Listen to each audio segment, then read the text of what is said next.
अभी आप लोगों ने देखा कि धुंधली ने कुएं में कूदकर अपनी जान दे दी। कूपे पाता कृतो रात्रो तेन सा निधनम गता। आखिर धुंधली ने क्यों अपनी जान कुएं में कूद कर दी? उसने कौन सा ऐसा कार्य किया? धुंधली ने अपने निष्कपट पति से छल किया था। सन्यासी द्वारा दिए गए फल को स्वयं न खाकर गाय को खिला दिया और दूसरे के पुत्र को अपना पुत्र बताकर आरुदेव जी को भ्रमित कर दिया। उसके ऐसे व्यवहार के कारण, उसके इसी कर्म के कारण फल मिलना था और फल मिला। मैं सभी माताओं और बहनों को इस मंच के माध्यम से बता रहा हूं कि कोई भी अपने पति के साथ किसी प्रकार का छल कपट ना करे, नहीं तो उसकी वही दशा होती है जिससे धुंधली का हुआ। देखो, धुंधली ने अपने पति से छल किया, कपट किया, परिणाम क्या हुआ? उसको कुएं में कूदकर जान देनी पड़ी। इसी का नाम अकाल मृत्यु है। ना भुक्तम क्षेते कर्म जन्म कोट सतैर अपि अवश्यम भोक्तव्यम कीर्तम कर्म शुभाशुभम। कर्म चाहे अच्छा हो चाहे बुरा हो, भोगना पड़ेगा। बिना भोगे 100 करोड़ जन्मों में भी कम नहीं होता। इसलिए जो है, ऐसा कर्म करो जिसका फल तुम्हें सुख देने वाला हो। धुंधली की मृत्यु हो गई, आरुदेव की मृत्यु हो गई। अपने माता पिता की ऐसी दशा देखकर गोकर्ण जी दुख सुखे समाकृत्वा लाभा लाभे जयाजे, सुख और दुख को एक समान समझ करके तीर्थ यात्रा पर चले गए। अब ना पिता घर में रहे, ना माता घर में रही, भाई भी तीर्थ यात्रा पर चला गया। अब धुंधकारी स्वतंत्र हो गया। अब धुंधकारी स्वतंत्र हो गया। अब वो अपने घर में 5 वैश्याओं को लेकर आया, रहने लगा। 5 वैश्या कौन है? शब्द रूप रस गंध स्पर्श, इन्हीं 5 विषय को वैश्या कहते हैं। पिता ने जो घर कमाकर रखा था वह उन्हीं वैश्याओं पर खर्च करने लगा। धीरे धीरे धन खत्म हो गया। चोरी करने लगा।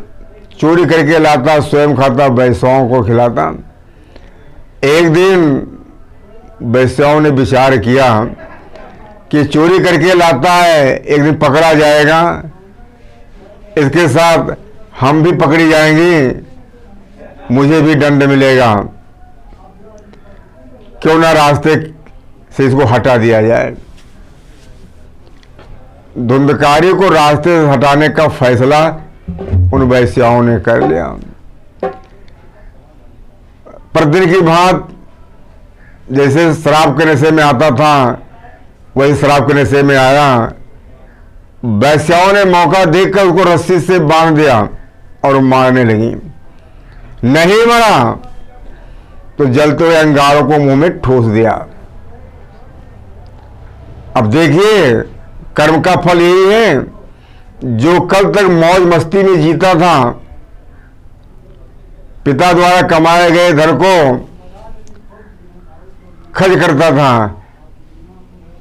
आज देखो ऐसा उसने कर्म किया कि मुंह में अंगारे भर दिए गए। मुंह में अंगारे भर दिए गए। छटपटा छटपटा कर धुंधकारी ने जान दे दिया। इसके बाद में वैश्याओं ने वहीं पर गड्ढा खोदा और उसी आंगन में इसको दफना दिया और जो धन था उसको लेकर के चलती बनी। पड़ोसियों ने पूछा कहाँ जा रही हो? उन्होंने कहा मैं मायके जा रही हूँ। पर तुम्हारा पति कहाँ है? परदेश कमाने गया है, जब आएगा तो फिर चली आऊंगी। संसार में प्राणी को पत्नी, पुत्र, पिता, भाई, बंधु सब अपने भाग के अनुसार मिलता है। धुंधकारी देखो कितना विद्वान था, धर्मशील था, पुत्र कितना दुष्ट हुआ, कुल को ही नष्ट कर दिया। जिस प्रकार से सूखे वृक्ष में लगी आग पूरे जंगल को जलाकर नष्ट कर देती है, उसी प्रकार घर में एक कुपुत पैदा हो जाए तो कुल ही नष्ट हो जाता है। धुंधकारी की मृत्यु हुई, पापाचारी होने के कारण प्रेत योनि उसे मिली। अब वह प्रेत योनि में भी भूखा प्यासा रहने लगा, भूख प्यास से व्याकुल रहने लगा। कुछ देर बाद जब गोकर्ण को मालूम हुआ कि धुंधकारी की मृत्यु हुई है, तो गोकर्ण जी गए और वहां श्राद्ध कर्म करने लगे, पिंडदान दिया। फिर घूमते घूमते अपने नगर में आए। नगर वासियों ने कहा कि गोकर्ण जी आपका भाई नगर वासियों को बहुत भयभीत करता है। सबकी बात गोकर्ण जी ने सुन ली। फिर वहीं पर अपने घर के स्थान पर जो टूट फूट गया था सो रहे थे। धुंधकारी अनेकों रूप धारण करके भयभीत करने लगा। गोकर्ण ने पूछा भाई तुम कौन हो? वो बोल नहीं सकता था। फिर जो है गोकर्ण ने अपने अंजल में जल दिया, अवमंत्रित किया और धुंधकारी पर छींटे लगाए। तब बोला, क्या बोला? अहम भ्राता तुद्योस धुंधकारी नाम था, मैं तुम्हारा भाई धुंधकारी हूं, मुझे इस योनि से मुक्त कराओ। गोकर्ण जी ने कहा कि भाई हमने तुम्हारे लिए गया में पिंडदान विधवा श्राद्ध कर्म करके किया है, अभी तुझको प्रेत योनि से मुक्ति नहीं मिली। धुंधकारी ने कहा है भाई, गया में